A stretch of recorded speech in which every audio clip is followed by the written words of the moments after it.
फ्लॅटपेक्षा कमी किमतीत स्वमालकीचे row house Sachin construction Pol builders and developers Kalmath Bidewadi येथे साकारत आहे लता रेसिडेन्सी रो हाऊस प्रकल्प। कणकवली पोलीस स्टेशन पासून अवघ्या हाकेच्या अंतरावर 3 BHK 2 मास्टर बेडसह 1100 स्क्वेअर फूट RCC बांधकाम, जागवार concealed plumbing fitting, modular kitchen, सागवान फ्रेम दरवाजा, स्वतंत्र असेसमेंट, सेपरेट वॉटर मोटर, 60% काम पूर्ण, मोजकेच रो हाऊस शिल्लक। साईट पत्ता मनोरमा पार्क बिडेवाडी कलमठ। स्वतंत्र बंगलो, घराचे दर्जेदार बांधकाम निर्धारित वेळेत खात्रीशीर करून मिळेल। कॉन्टॅक्ट 9405755599 आणि 8806229999। नगरपंचायत निवडणुकीत पराभूत झाल्यानंतर आजपासून मी समीर नलावडे जनसंपर्क कार्यालय सुरू केले आहे। मी राणे समर्थक कार्यकर्ता आहे। ज्या पक्षात राणे असतील तोच माझा पक्ष असेल। सत्ताधाऱ्यांनी नगराध्यक्ष दालनातील पंतप्रधान मोदी आणि खासदार नारायण राणेंचा फोटो काढला आहे। एक ना एक दिवस खासदार नारायण राणेंचा फोटो नगराध्यक्ष दालनात लावल्याशिवाय मी गप्प बसणार नाही। शहराच्या विकासासाठी चांगल्या कामांना मी विरोध करणार नाही। कणकवली शहरातील जनतेच्या सेवेसाठी माझ्या जनसंपर्क कार्यालयाच्या माध्यमातून कार्यरत राहणार असल्याचे माजी नगराध्यक्ष समीर नलावडे यांनी सांगितले। नगरपंचायतची निवडणूक पार पडली। निवडणुकीचा निकाल कणकवली शहरातील जनतेला मिळाला आणि त्यानंतर मला वाटतं आता 4 दिवस झाले अनेक प्रकारचे मला काही मित्रांचे मेसेज आले, काही माझे हितचिंतक होते ते मला भेटायला आले। माझा पराभव झाल्यामुळे मला सहानुभूतीपूर्वक मित्रांनी थोडा धीर देण्याचा प्रयत्न केला आणि कणकवली शहरातील जनतेने मला 5096 मतं दिली। त्याबद्दल सर्वप्रथम मी कणकवली शहरातील जनतेचे मनपूर्वक आभार मानतो। प्रदेशाध्यक्ष रवींद्रजी चव्हाण, पालकमंत्री नितेशजी राणे साहेबांच्या आशीर्वादामुळे मी ही निवडणूक लढवली। या निवडणुकीमध्ये माझे सहकारी 9 नगरसेवक निवडून आले। काही जणांना पराभव पत्करावा लागला। अतिशय चांगल्या खेळीमेळीच्या वातावरणात निवडणूक पार पाडली। त्याबद्दल मी माझ्या सर्वच नगरसेवक उमेदवारांचे आणि सर्वांचे आभार व्यक्त करतो। ज्या कणकवली शहरातील जनतेने मला 5096 मतं दिली आणि ज्या शहरातील जनतेने मला मतदान केलं नाही त्यांचं देखील मी मनापासून आभार व्यक्त करतो। कारण कदाचित काही गैरसमजातून त्यांनी मला मतदान केलं नसेल। मी आज पत्रकार परिषद घेण्याचं कारण एवढंच आहे की मी कॉलेज जीवनापासून या सक्रिय राजकारणामध्ये आहे।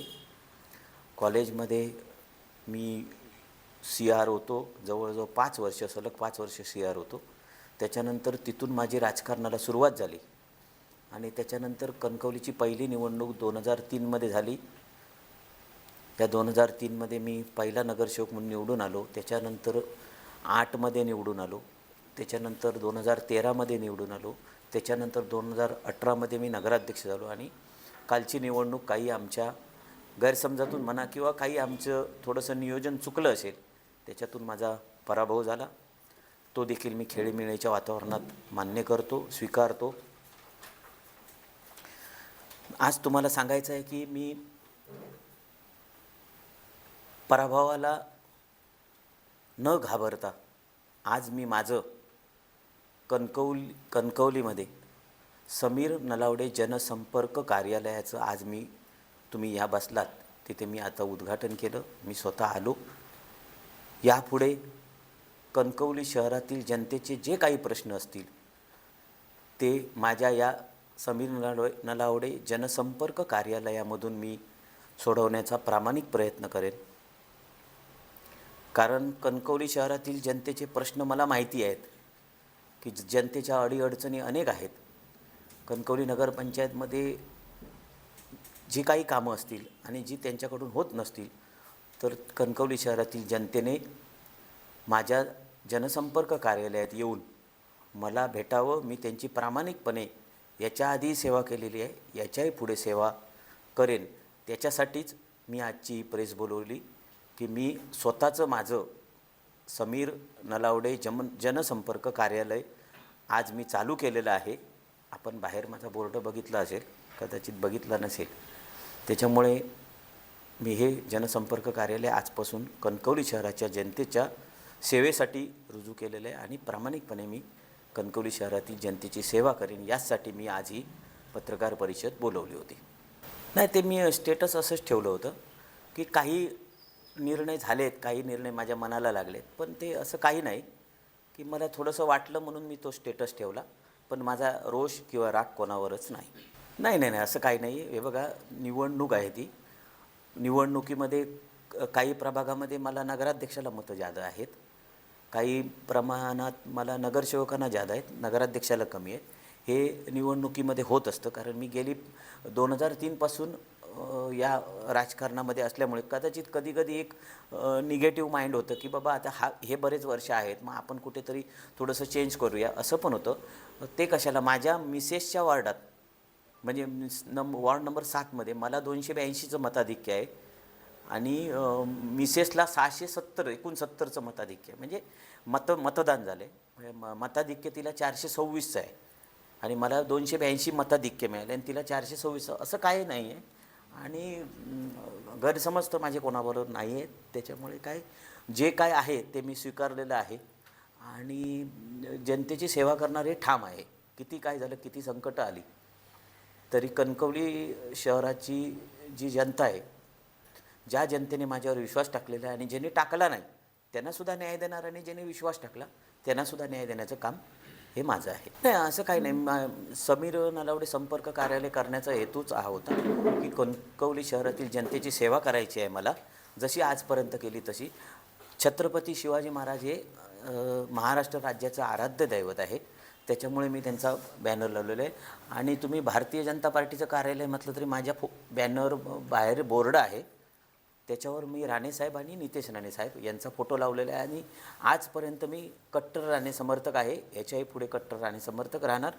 आणि साहेब ज्या पक्षात असतील त्याच पक्षाचं मी प्रामाणिकपणे काम करणार. त्याच्यामुळे त्यांचा जो पक्ष आहे तोच माझा पक्ष आहे. फक्त मी माझं जनसंपर्क कार्यालय माझं स्वतःचं चालू केलं, जेणेकरून लोकांना माझ्या कार्यालयात येताना मन मोकळं करून आलं पाहिजे, कुठे त्यांच्या मनामध्ये काही शंका राहता नाही. आणि साहेबांचे फोटो आले म्हणजे ते ज्या पक्षात आहेत त्याच पक्षात मी आहे. त्याच्यामुळे जिथे राणेसाहेब तिथे मी.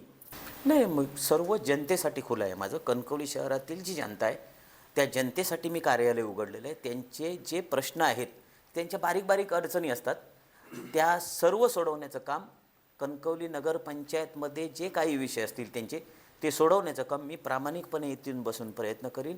कणकवली शहरातील जनतेने भारतीय जनता पार्टीला मेजॉरिटी दिलेली आहे. 9 नगरसेवक भारतीय जनता पार्टीचे निवडून आलेले आहेत, त्याच्यामुळे मेजॉरिटी ही भारतीय जनता पार्टीची आहे. माझी स्वतः मिसेस तिथे नगरसेविका आहे, माझे सर्व नगरसेवक मित्र आणि आमच्या महिला नगरसेविका आहेत. त्यांच्या माध्यमातून कणकवली शहरातील सर्व प्रश्न जे काय अडीअडचणी असतील ते सोडवण्याचा प्रयत्न करणार आहे.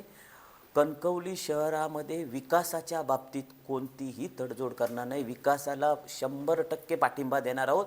पालकमंत्री नितेशजी राणेसाहेबांच्या पालकमंत्री पदाचा वापर करून कणकवली शहराला जेवढा जास्तीत जास्तचा निधी देता येईल तेवढा निधी देण्याचा प्रयत्न करणार आहोत. मी जरी आज हारलो असलो तरी विकासात कुठचीही त्यांना विरोध करणार नाही. विकासाला प्रत्येक वेळी माझे नगरसेवक किंवा मी सहकार्य करेन. त्याच्यामुळे जर चुकीचं काही होत असेल तर आमचे भारतीय जनता पार्टीचे नगरसेवक विरोध करतील ठामपणे, पण चांगलं असेल तिथे त्यांना नक्कीच सहकार्य करतील. निवडणुकीच्या वेळी 10 कोटी नाही, 13.5 कोटीचा निधी आहे. त्याची काही निविदासुद्धा निघाल्या होत्या, पण आचारसंहिता लागली होती, त्याच्यामुळे काही निविदा थांबल्यात. टोटल 10 कोटीचा निधी पालकमंत्री नितेशजी राणेसाहेबांनी आणलेला आहे, तो आपल्या नगरपालिकेकडे आलेला आहे. तर त्याची कामंसुद्धा आता मला वाटतं आता आचारसंहिता संपलेली आहे, त्याची मुख्याधिकारी आणि बाकीचे सर्व त्याची राहिलेल्या निविदा काढतील किंवा आता ज्या निविदा निघाल्या त्याच्यावर काय तो मार्ग काढतील आणि 13.5 कोटीची कामं या शहरामध्ये आता सुरुवात होईल आणि भूमिपूजनसुद्धा आता त्यांच्याकडून केली जातील. बंडू हरणे, अभित नाईक, अण्णा कोदे असे अनेक माझे नगरसेवक आहे ज्यांनी या प्रामाणिकपणे कायम राणे साहेबांसोबत राहिलेले आहेत आणि या शहराची त्यांनी सेवा केलेली आहे. त्या सर्वांना घेऊन मी काम करणार आहे आणि मी जरी आज हरलो असलो तरी मी शहराचा नागरिक आहे आणि ही जबाबदारी मी घेऊन मी कणकवली शहराचं काम करणार आहे. कुठचंही मी तुम्हाला आजही परत सांगतो, कुठच्याही चांगल्या गोष्टीला शहरामध्ये विरोध करणार नाही, कारण शहर डेव्हलप झाले पाहिजे हे माझ्या मनामध्ये आहे आणि त्याच्यामुळे ठीक आहे राजकारणामध्ये हारजीत होते, तेवढं पचवण्याची ताकद माझ्यामध्ये राणे साहेबांनी दिलेली आहे. त्याच्यामुळे जे काही होईल ते सहकार्य चांगल्या कामाला चांगलं सहकार्य होईल.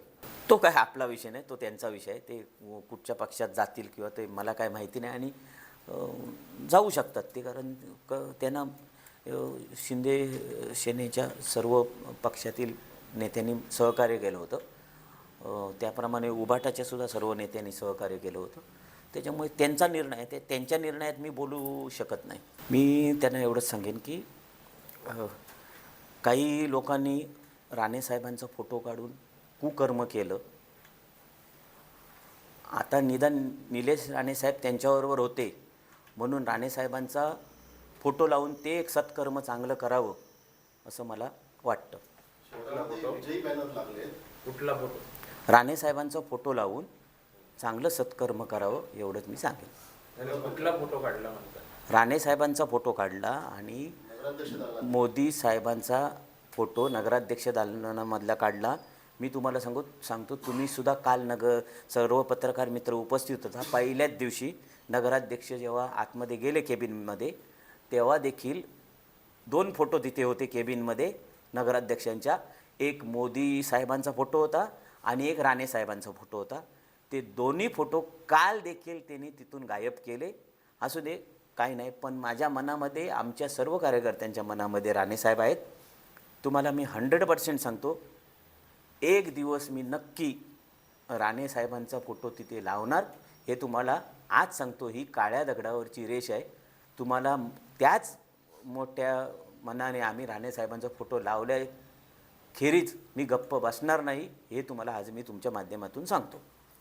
आता काही गोष्टी आहेत ज्या मी या नगरपंचायतच्या माध्यमातून करायचो, तर त्या गोष्टीवर माझं बंडू हरणे आणि अण्णा कोदे प्रामुख्याने आम्ही तिघेजण यामध्ये सर्व डिस्कस करायचो आणि बंडू गांगण. तर हे आमचं चालू आहे बोलणं. कालच माझ्या घरी आम्ही एकत्र बसलो होतो की या विषयामध्ये काय काय आपल्याला करता येईल याचा एक साधारण थोड्या दिवसात विचार करून तुमच्यासमोर पुन्हा विषय घेऊन येईन. असं म्हटलं की जानेवारी महिन्यामध्ये आपण निवडणुकीच्या आधीच म्हटलं होतं, डिक्लेअर केलं होतं जवळपास की जानेवारी महिन्यामध्ये कणकवलीचा पर्यटन महोत्सव असेल. कणकवलीचा पर्यटन महोत्सव हा नगरपंचायतच्या माध्यमातून मी वारंवार घेत आलेलो आहे. त्याच्यामुळे नगरपंचायतमध्ये आता आपला नगराध्यक्ष नाही आहे. त्याच्यामुळे हाच विचार काल रात्री उशिरापर्यंत आम्ही सर्वजण बसलो होतो की काय करता येईल शहराच्या, कारण सांस्कृतिक क्षेत्रात काम करणारी अनेक मंडळी शहरामध्ये आहे. पण मी तुम्हाला सांगतो, काल आमचा विचार विनिमय चालू होता. मी या शहरातील जनतेला 100% टाकणार नाही. जरी मला काही निम्मे मतांनी मतदान केलं, बाकीच्यांनी नाही केलं, तरी ते सर्व माझे मतदार आहेत. त्याच्यामुळे तो विचार विनिमय करून योग्य तो निर्णय काही दिवसात घेऊ. सर्वात म्हणजे जुना GR होता तो आता गेला आणि काल परवाच्या कॅबिनेटमध्ये मुख्यमंत्र्यांच्या ठराव झालेला आहे आणि सर्वात महत्त्वाचं म्हणजे तो अध्यादेश मला वाटतं येणाऱ्या एक 4-5 दिवसात म्हणजे अर्जंट काढतील, कारण राज्यामध्ये निवडणुका झालेल्या आहेत आणि त्याच्यामुळे परिस्थिती अशी अनेक ठिकाणी आलेली असेल किंवा येऊ शकते. म्हणून येणाऱ्या 4-5 दिवसात अध्यादेश काय येतो आणि त्या अध्यादेशामध्ये काय आहे नेमकं त्याचा विचार करून मग आम्ही तो निर्णय घेऊ, कारण त्याच्यामध्ये जो येईल तोच फायनल डिसिजन असेल. त्याच्यामुळे पूर्वीचे सगळे GR गेलेले आहेत. मी तुम्हाला सांगत होतो तो पण GR होता पॉझिटिव्ह तसा, पण आता नवीन अध्यादेश काय येतो त्याच्यावर सगळा निर्णय होईल. एखाद्याला कधी कधी कार्यालय संध्याकाळचं बंद असणार, सकाळच्या सत्रातच कार्यालय आम्ही चालू ठेवणार आहोत, सकाळपासून दुपारीपर्यंत. कारण नगरपंचायतमध्ये लोकांची कामं सकाळपासून दुपारपर्यंत असतात, त्याच्यानंतर बंद असणार शटर. त्याच्यामुळे तो संपर्क नंबर दिलेला आहे, जेणेकरून दुपारी जेवणाच्या वेळेला बंद झाल्यानंतर संध्याकाळी जर कोण आलं तर तिथे त्या क्रमांकावर मला फोन करायचा. मी संध्याकाळचा नाक्यावर माझं एक ऑफिस आहे, तिथे बसतो. त्याच्यामुळे त्या नंबरवर कॉल केल्यानंतर मी त्यांना तेवढी सेवा देऊ शकतो. विजयानंतर सत्ताधाऱ्यांच्या शहरामध्ये बॅनर लावले अभिनंदनचे. काही बॅनरवरती बघितलं तर निलेश राणे यांचे फोटो नाही आहेत. कसं पाहता? नाही, आता निवडणुकीला तर निलेश साहेबांचा फोटो लावला होता. मी काय त्यांचे बॅनर, माझा तेवढा लक्ष नाही आहे बारीक की निलेश साहेबांचा फोटो लावला की नाही. पण ठीक आहे, तो त्यांचा विषय आहे, मी त्या विषयात काय बोलू शकत नाही. ताज्या अपडेट्स आणि ताज्या बातम्यांसाठी आजच सबस्क्राईब करा आपला Sindhudurg digital news channel. Like करा, शेअर करा, कमेंट करा आणि महत्त्वाचं म्हणजे बेल आयकॉनला क्लिक करायला विसरू नका.